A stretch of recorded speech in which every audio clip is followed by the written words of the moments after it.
waxaan aad ugu faraxsanahay inaan maanta halka joogno magaaladii nabadda Daarusalaam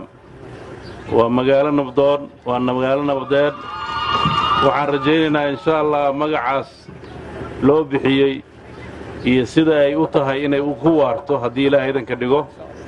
dawladdana waxaan rajaynaynaa inay kaalinta ku aadan ay ka qaadato horumarinta magaaladan waxaan insha Allah si hoos ugu koorgali doonaa baahiyaha ka jira waxaan insha Allah la fariisan doonaa waxna ka weydiin doonaa mas'uuliyiinta iyo odayaasha iyo inta kale ee xogteeda dhabta haysa waxaan aad uga mahad celinayaa dadkan quruxda badan ee isugu soo baxay halka waxay muujinayaan wanaaga iyo dawladnimada ay rabaan waxaan iniga mahad celinayaa inaad dalkiina daacad u tihiin danihiisa ka shaqeynaysaan nabadgelyadiisa ka shaqeynaysaan waxaan insha Allah ta'ala iniga digayaa inta xumaha jecel oo nabadda nacab oo dadka horumarka u diidan in il gaar lagu eego oo la iska ilaaliyo cid kasta oo rabta inay nabadda iyo xasiloonida ku xadgudubto waxaan rajaynayaa meeshan inaysan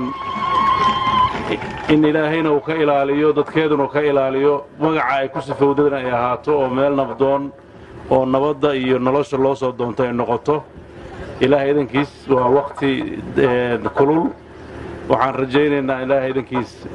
daruurahan in dul saaran Ilaahay inuu nagu qaboojiyo oo raxmad oo Ilaahay in siiyo waasica maslaxadda ummadda dadka shaqeeya Ilaahay inuu naga dhigo dad iscafiya inaan noqotaan bisha Ramadaan waxaan Ilaahay niga baryaynaa inaad barwaaqo iyo baraare aad ku gaartaan kulligeena waxaan rajaynaynaa Ilaahay idankiis dad meel u wada jeeda oo qulubtooda iyo ficilkooda meel u wada socdo inaan noqono waan mahadsantihiin wassalaamu calaykum waraxmatullaahi wabarakaatuh